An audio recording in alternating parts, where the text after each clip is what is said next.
Well, she sneaks around the world from Kiev to Carolina. She's a sticky-fingered filcher from Berlin down to Belize. She'll take you for a ride on a slow boat to China. Tell me where in the world is Charlene Burnett.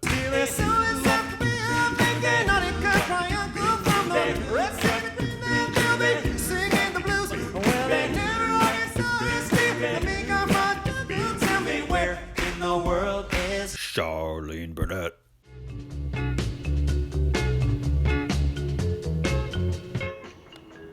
I think I found her. Let's see if she lets me in.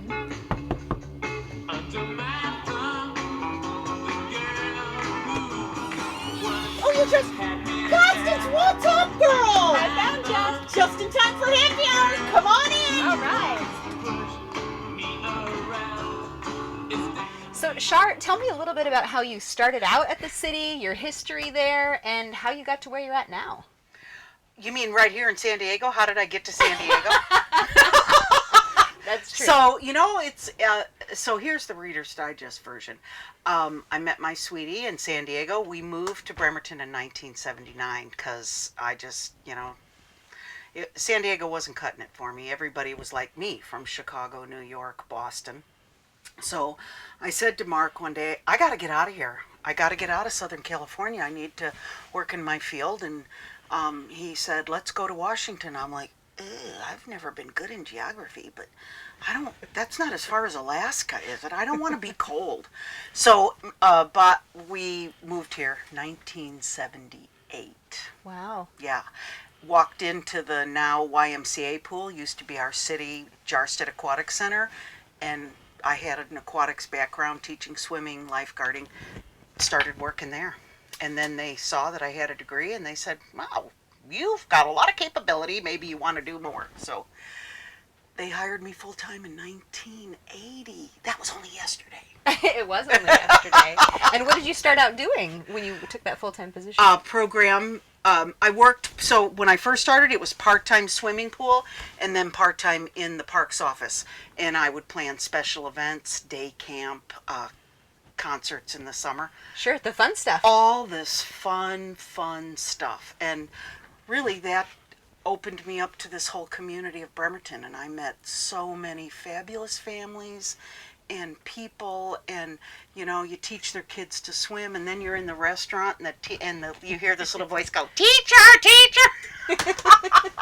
Those are just such great memories, great memories. So then I evolved out of the pool, full-time Parks and Rec, and that was what I did.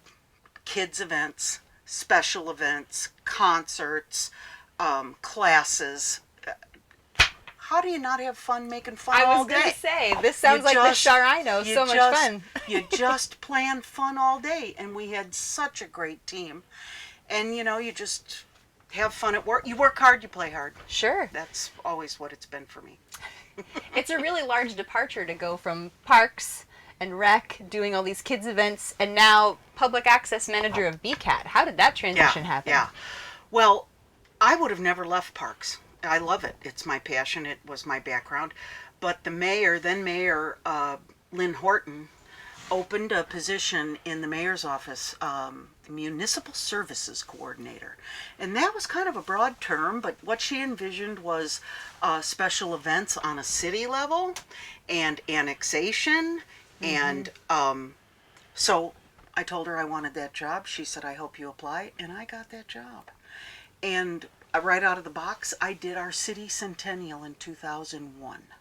And that was a big undertaking. Lots of volunteers, lots of effort as far as picture display and guest speakers. We did a speaker series. It was wonderful.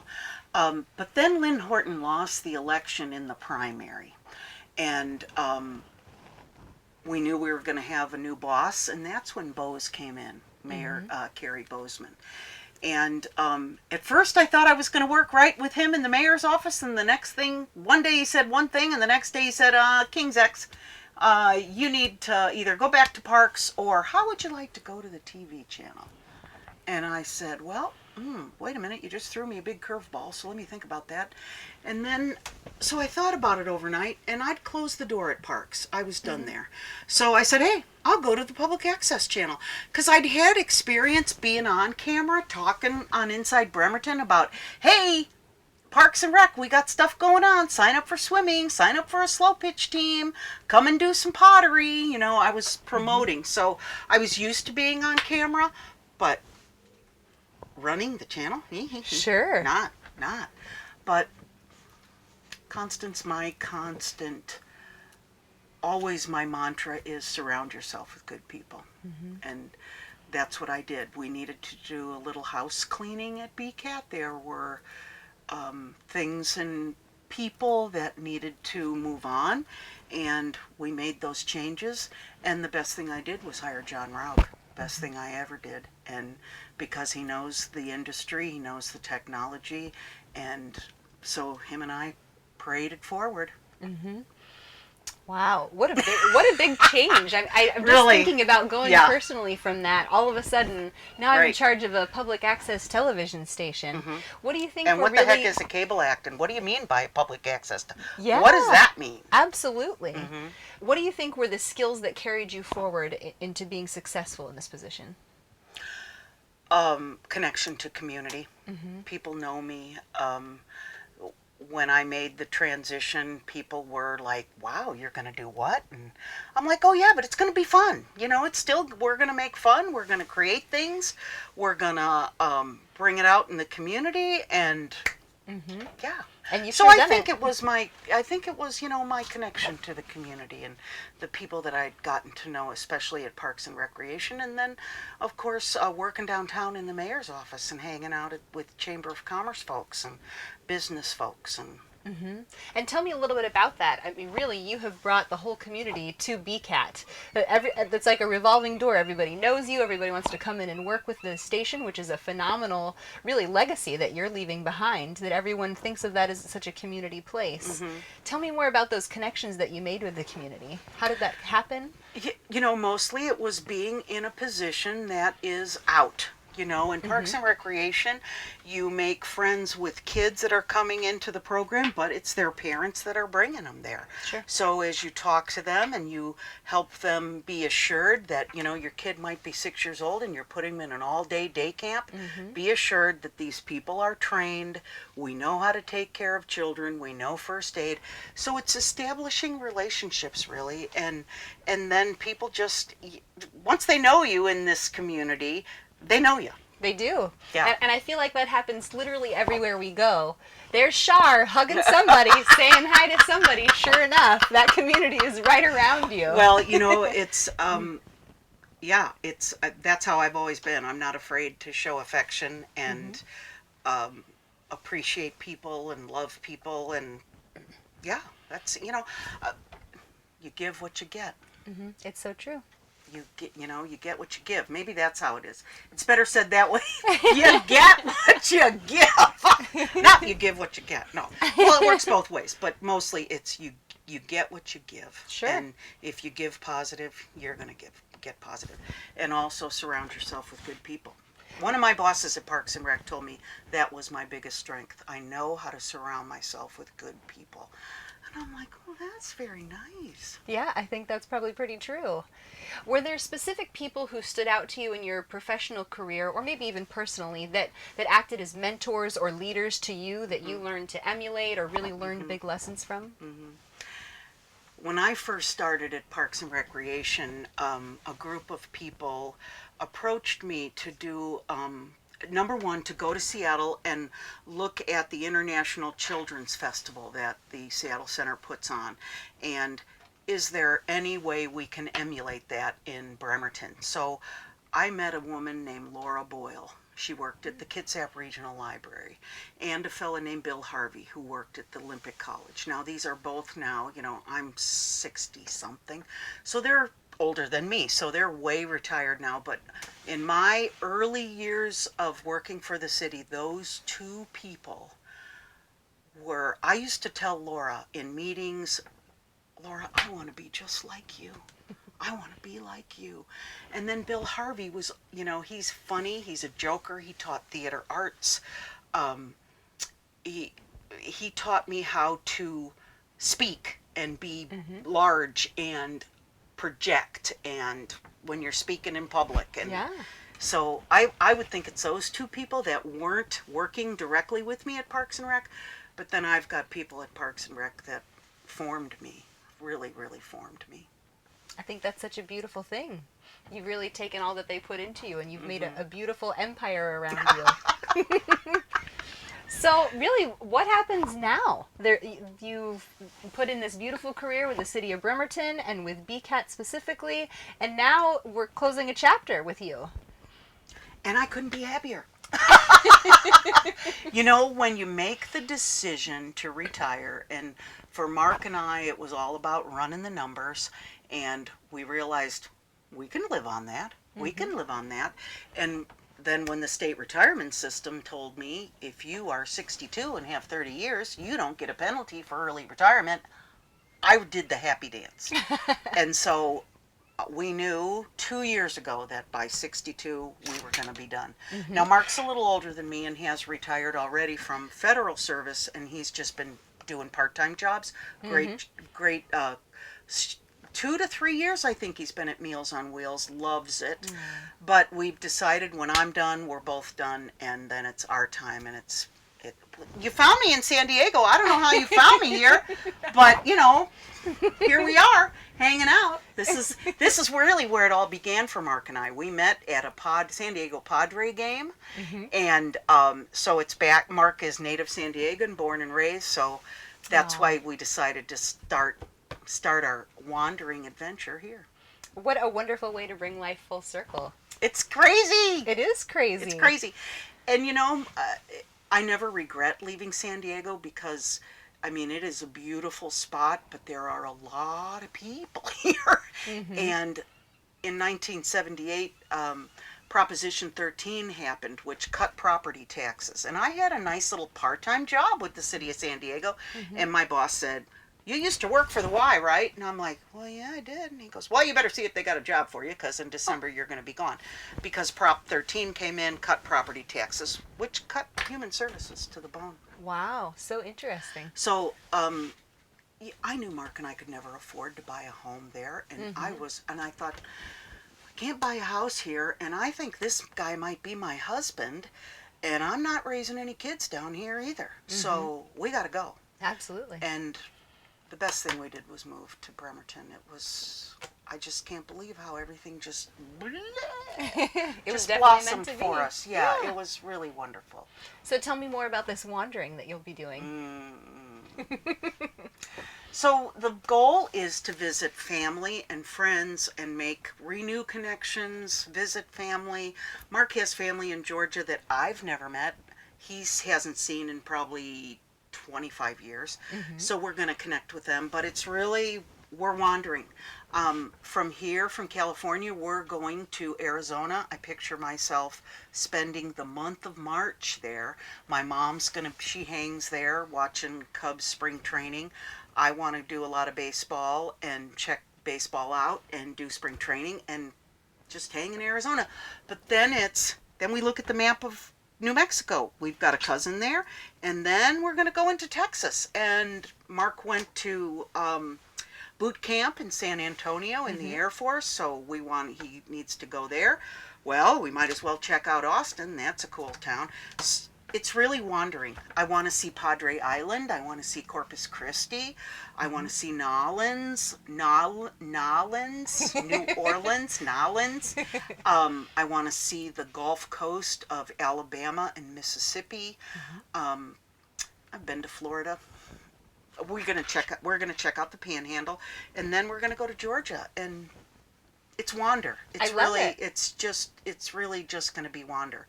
And if we have to pull our little trailer over and spend the night in a rest area or whatever, fine. Whatever. I love the dedicated effort of just decompressing. No agenda, no meetings really. to go to, nobody to answer to. No. all we've told family or friends, I've given them, a lot of them, the heads up, and I just said, I will try to give you a week or 2 weeks, just kind of a ballpark as to when we think we're going to be around. I love it. I do too. This is the I dream, can't really. wait. But I have 2 grandkids in Bremerton that I'm very, very close with, and they live in Manette, and I see them a lot, and that's gonna be a hard adjustment. But we have FaceTime. It's true. We have FaceTime, so I'll see them, and I can tell them about my adventures, and then I'll be back when they're out of school. Which is perfect timing. Perfect timing. Perfect. Although my oldest grandson, Evan, he said, Grammy, I want you to be in Washington, D.C. when I have spring break, and then I'll come see you there. And I'm like, well, you're about the smartest kid on the planet. That makes a lot of sense, but I don't see us being in Washington, D.C. the first week in April. But Yeah. who knows? Who knows? It's called Wander. It is. So now the sun is setting on your professional career. You're embarking on a whole new chapter. Tell me, what is the thing that you look back on and feel the most proud of? I'm a proud public servant. I loved working for the city. I loved serving our community, whether it was in Parks and Recreation, our mayor's office, and finally here at BKAT. I love working with the public. They can drive us absolutely nuts sometimes, but really, it's sharing the resource of Parks and Recreation, sharing the resource of public access television. I'm really proud of that. I think I can leave with my head held high and knowing that I did a hell of a good job. I think you can too. I'd challenge anybody to see you in downtown Bremerton and then question that, because you can't. You're going to be hugging someone or hollering with someone or talking about a past experience with somebody, because you literally do know everybody. I know a lot of folks, but small town. It's true, but I think you've worked hard to create that sense of community that is really so important, not just to BKAT, but to the city of Bremerton and our community. I want to say thank you, because I've been able to learn from that, and hopefully we'll continue to emulate some of those skills. It has been such a joy to work with you, Char. I feel so fortunate. I really do. Thank you. And Constance, you are the perfect person. The first time I met you at the county building, I looked at John after you were done doing your thing, and I'm like, who is that? Wow. John went, yeah, she's... So we had our eye on you from the very first time we saw you. And I wish you all the best, and I know you're going to, boop, take it and run, girl. And we're going to be keeping an eye on you. It's going to be like, where in the world is Char Burnett now? Where the heck is she? But sometimes I'll tell you, sometimes I won't. As you should. Thanks so much for talking with me, Char. Thank you. I gotta tell you, when the best thing that ever happened to me was not getting that job up on Bainbridge Island. Thank God. And what were the odds that the exact same job description would come down from you and out of the blue, and meeting you has changed my life for the better forever. I mean, my life is... Yeah, what year was that, John? 2002. And everything went, nice even keel life, and then suddenly it just exploded into this awesome career with the city and BKAT, and having you as my boss, who became my friend. It's fantastic. You're so awesome, John. And when you interviewed dude, we were in our old studio on Sylvan Way, and I think there were some city people. Greg McClellan was there, some folks, from the past. You walked out, John, and we all looked at each other and went, or they looked at me and said, there he is, Char. There he is. I'm like, well, I feel it too. I feel it too. That was because I was the only guy who knew how to fix old equipment. Well, let's be honest. It's beyond. Yeah. Let's be honest. What do you know about working with Rube Goldberg stuff? I know. Yeah, it's pretty. A lot of baling wire and Scotch tape. And John, gum. you made the magic, baby. You made the magic. Well, we made it work. Yeah, it was wonderful. So what do you think the biggest, compared to the old days when we were just kind of limping along, and then now, how can you compare that, or what would Oh, you how do think you? the I mean, brink? you know, how do you? I think the big deal was when we got everything consolidated into our 7266 Tabardis Road. For us to go between Tabardis Road and Sylvan Way 2 to 3 times a day, including weekends. Including weekends, I know. Because you know you had to change the tapes to make the programs be on the air. Yeah. Man, that was so inefficient. Just crazy making. And you know, once we got some funding from Comcast to add that addition, man, we were rocking then. We were rocking it. Yeah. And you know, plus you and I did a little bit of weeding of the business plan helped, Yeah, but you it know, helped it a kind lot. of it made changes. And it was the Char and John show. For years, yeah. We had some part-time folks, but really it was you and me. And I think the highlight of my time there was the day that we hooked up some equipment and pushed the button and said, we will never work weekends again. Amen. Amen. Amen. Yeah. John, you have made BKAT technically sound, especially your last project. And I mean, to have a technical expert, and that's your background, and that's what we needed, because I can talk and I can schmooze and I know the political games, but you knew the TV piece, and that was foreign to me, baby. I know a little bit about a lot, you know. I mean, just enough to get by. But you came credentialed, man. You went to Wazoo and you know the stuff. And you said to me, I never want to be in front of the camera. And I said, that's fine. That's true. That's fine. I need your brain. But what do you think, like with the PEG channel, you know, I bet you get as many questions as I do as to What does that mean? what does that mean? What do you do? How come you're not like King TV or something like that? Yeah. Remember, we used to get some phone calls. Hey, there's something going on 6th and Pacific. You ought to get down there right away. And I can't remember the gal's name, but she used to bug us about it all the time. And we'd tell her every time, we are not a news channel.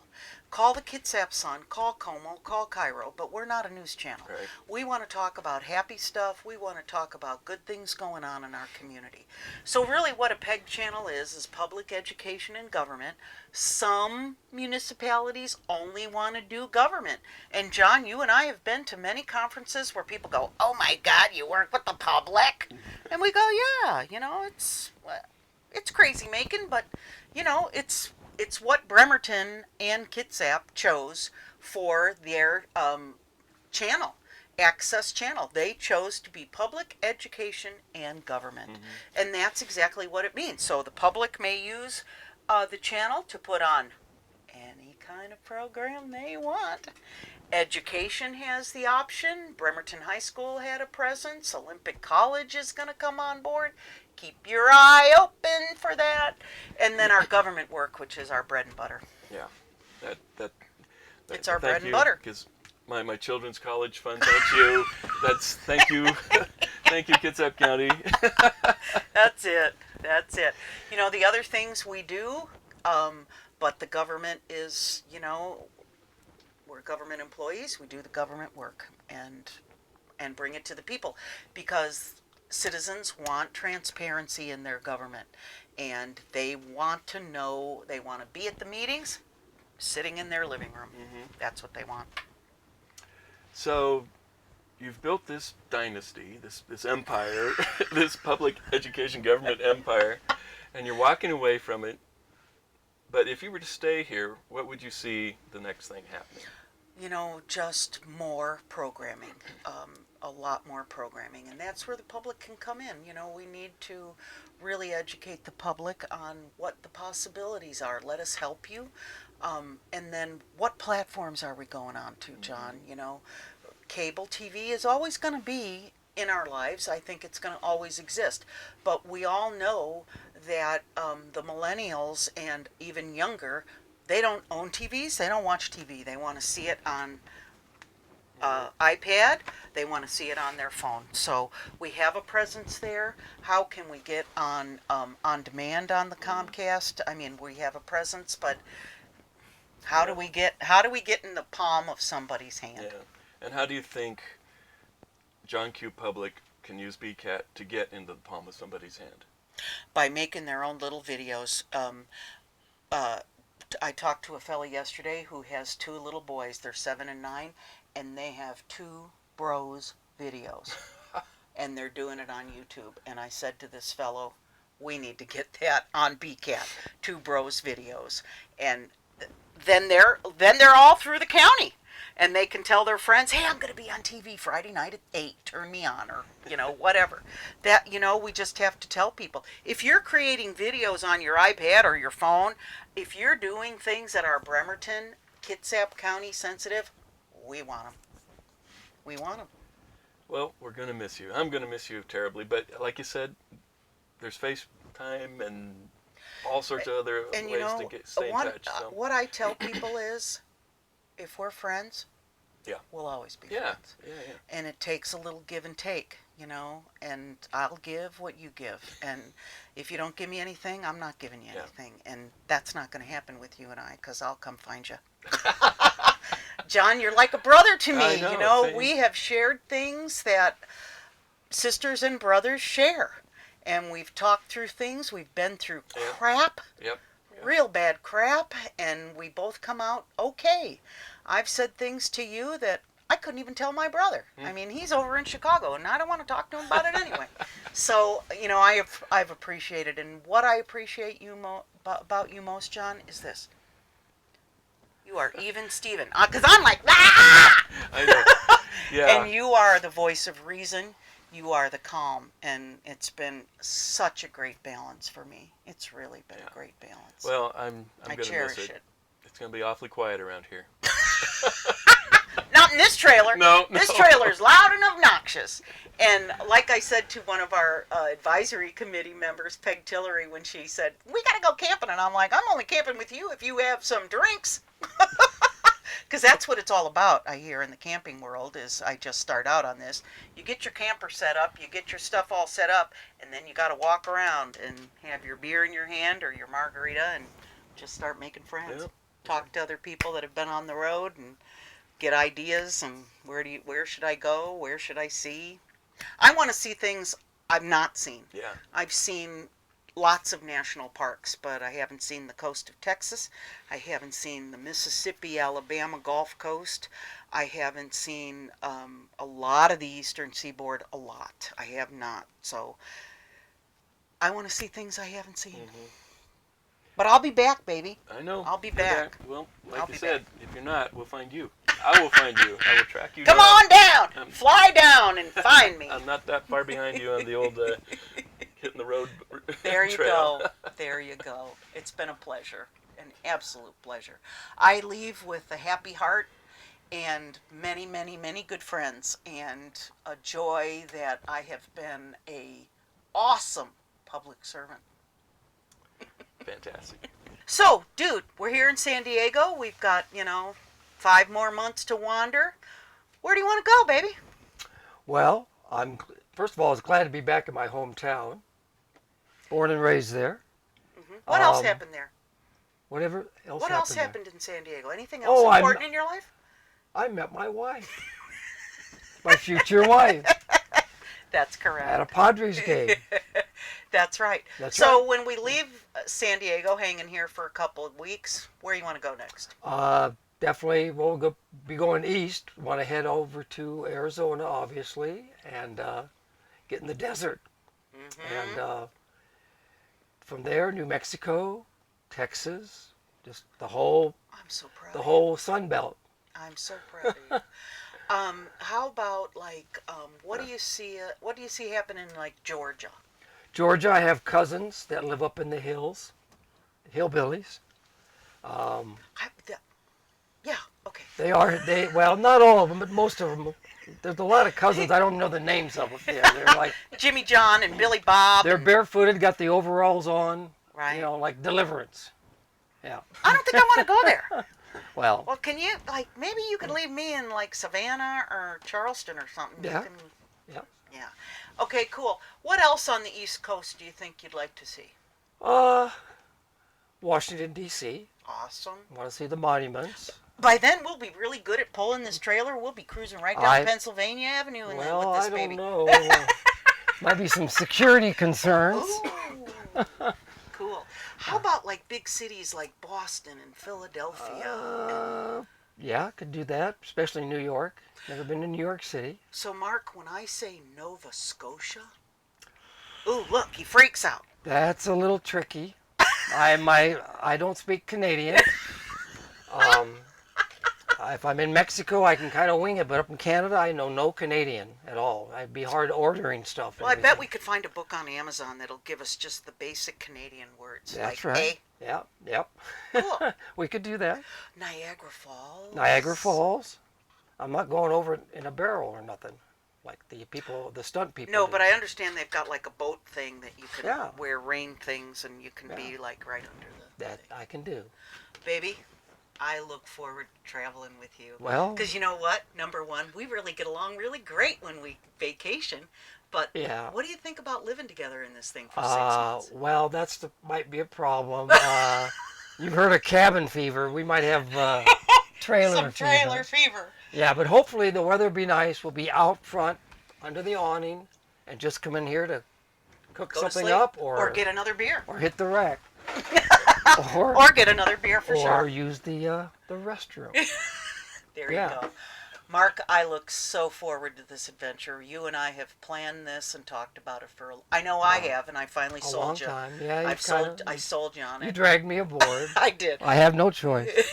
I've been married 37 years. You got to do what you're told. Will the 37-year marriage survive 6 months in a It's trailer? gone through a lot more trying times than being in a Amen trailer. to that, So brother. we're still here together. Amen. So it'll be fine. Aren't you sweet? I try to be. Awesome. Thank you. All right.